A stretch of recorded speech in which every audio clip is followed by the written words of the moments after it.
दिल्ली की रानी। एक थी रानी। क्योंकि राजा की मौत एक हादसे में हो गई थी, रानी को ही राज्य संभालना पड़ रहा था। रानी का नाम था रानी रश्मिवती। रानी ईमानदार थी और प्रजा की सेवा में लगी रहती थी। एक दिन उसके दरबार में 3 नौजवान आए, रमेश, सुरेश और दिनेश। कहो, क्या सहायता कर सकती हूँ मैं तुम्हारी? हम आपके दरबार में काम करना चाहते हैं ताकि जनता की सेवा कर सके। लेकिन अभी तो तुम्हारी उम्र बहुत छोटी है। तुम लोगों को तो अभी अपनी पढ़ाई पर ध्यान देना चाहिए। हमारा मन पढ़ाई में नहीं लगता। माता पिता को लगता है कि हम किसी के लायक नहीं है और हम साबित करना चाहते हैं कि हम लायक हैं। उत्साह बहुत अच्छा है, मगर अभी उम्र कच्ची है तुम लोगों की। अरे उम्र से क्या होता है रानी जी? शास्त्रों में लिखा है कभी किसी के ज्ञान को उसकी उम्र के आधार पर नहीं देखना चाहिए। बात तो सही है तुम्हारी। और अगर सच में तुम अगर ये संकल्प करके आए हो कि तुमको यहाँ काम करना है, तो पहले परीक्षा देनी पड़ेगी। 3 परीक्षा, एक शारीरिक परीक्षा, एक बुद्धि की परीक्षा और एक देशभक्ति की परीक्षा। और ये क्या है? वो मंत्री महोदय तुम्हें समझा देंगे। हमारे पास समय नहीं है। अगर तुम लोग तैयार हो तो बताओ। हाँ हाँ, हम तैयार है किसी भी परीक्षा के लिए। मैं भी तैयार हूँ कुछ भी कर गुजरने के लिए। तो ठीक है मंत्री जी, आप इन तीनों की परीक्षा कल से ही शुरू कर दीजिए। जो आ गया रानी साहिबा। अगले दिन से ही तीनों की परीक्षा शुरू हो जाती है। पहले शारीरिक परीक्षा, यानी किस में कितना है दम, ये देखेंगे हम। क्योंकि शरीर में दम होगा तभी तो प्रजा की सेवा में दम लगा पाओगे। हमें क्या करना होगा? वो पेड़ दिख रहा है, जो सबसे पहले चढ़ेगा उस पे दरबार में नौकरी पाने के अवसर उसी के बढ़ जाएंगे। मैं चढ़ता हूँ। अरे रुको रुको, गिनती गिनने दो। 1, 2, 3। 3 की गिनती के बाद रमेश और सुरेश भागकर पेड़ के पास गए, मगर दिनेश आराम से पेड़ के पास गया। जैसे ही रमेश और सुरेश आधे पेड़ तक चढ़ गए, दिनेश ने उन दोनों की टांग पकड़ के उन्हें नीचे गिरा दिया और खुद पेड़ पर चढ़ गया। दिनेश की जीत हुई। अरे लेकिन इसने बेईमानी की। बेईमानी नहीं की, बुद्धि लगाई। शरीर के दम के साथ दिमाग में भी दम होना चाहिए। क्यों मंत्री जी? हाँ हाँ, बात तो तुम्हारी सही है, लेकिन बात अगर बुद्धि की है तो बुद्धि की असली परीक्षा हम कल लेंगे।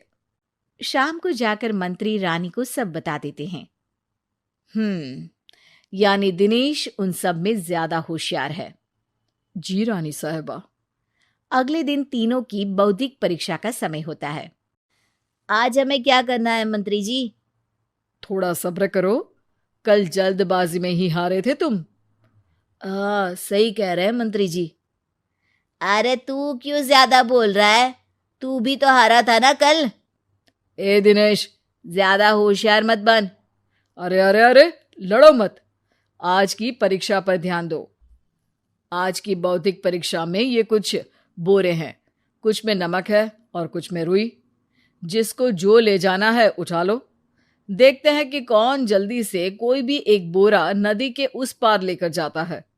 समय शुरू होता है अब। तीनों बोरों की तरफ बढ़ते हैं।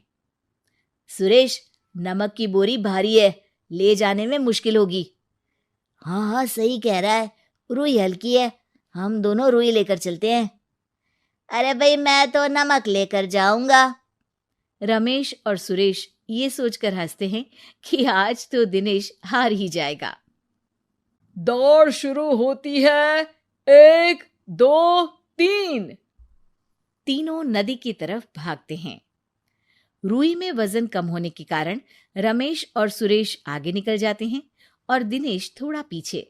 पर जैसे ही वो सब नदी में जाते हैं, दिनेश की बोरी का नमक गलने लगता है और वजन कम हो जाता है, जबकि रमेश और सुरेश की रुई में पानी भर जाता है और बोरी का वजन बढ़ जाता है। अरे ये इतनी भारी क्यों हो गई रमेश? अरे मुझे क्या पता, शायद जादुई बोरी है। अरे लगता है कि हम बेवकूफ बन गए। बने नहीं हो, तुम हो ही बेवकूफ। इतना तो पता होना चाहिए कि पानी में नमक गल जाएगा। दिनेश का पूरा नमक गल जाता है और बोरी खाली हो जाती है। वो जल्दी से रेस पूरी कर लेता है। इस परीक्षा के विजेता भी दिनेश ही हैं। उसने दिमाग लगाकर दिखा दिया कि वो बौद्धिक परीक्षा में भी रमेश और सुरेश से आगे है। अब कल तुम्हारी देशभक्ति की परीक्षा होगी, जो स्वयं रानी मां लेंगी। रात को फिर मंत्री रानी के पास जाकर बता देते हैं कि आज की परीक्षा में कैसे दिनेश ने अक्लमंदी दिखाई और बौद्धिक परीक्षा में भी उसी की जीत हुई। अरे वाह, दिनेश तो हमारे बहुत काम आ सकता है। हम उत्साहित हैं कल की परीक्षा के लिए। वो तो ठीक है रानी साहिबा, लेकिन हमने सुना है कि पड़ोसी राज्य का राजा आकाशदीप हमारे राज्य की सीमा में घुसपैठ कर रहा है। ये तो चिंता की बात है। हमें जल्द ही कुछ करना चाहिए।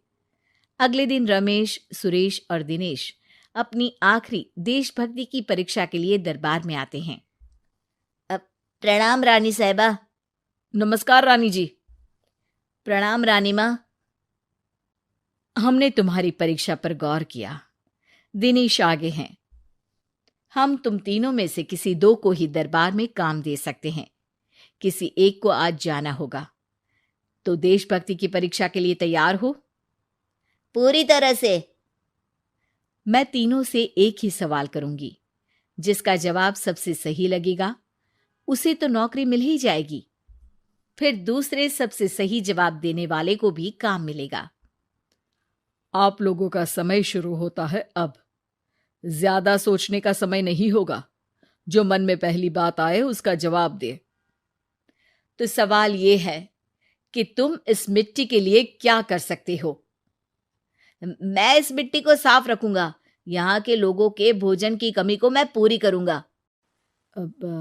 मैं यहाँ के लोगों को गले लगा लगा के उनको खुशी दूंगा रानी माँ, और गरीबों के लिए घर बनवाऊंगा। मैं इस मिट्टी के लिए किसी की जान भी ले सकता हूँ रानी माँ। मंत्री, दिनेश को एक तलवार दो। जी रानी जी। दिनेश, पड़ोसी राज आकाशदीप की जान तुम्हारे हाथ में है। जाओ, अपना काम पूरा करो।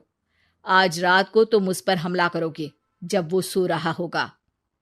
दिनेश वहां से चला जाता है।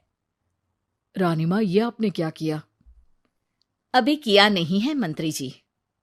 आप आकाशदीप को संदेशा भिजवाओ कि पड़ोसी देश का एक कातिल रात को उन पे हमला करेगा और दिनेश को पकड़वा दो।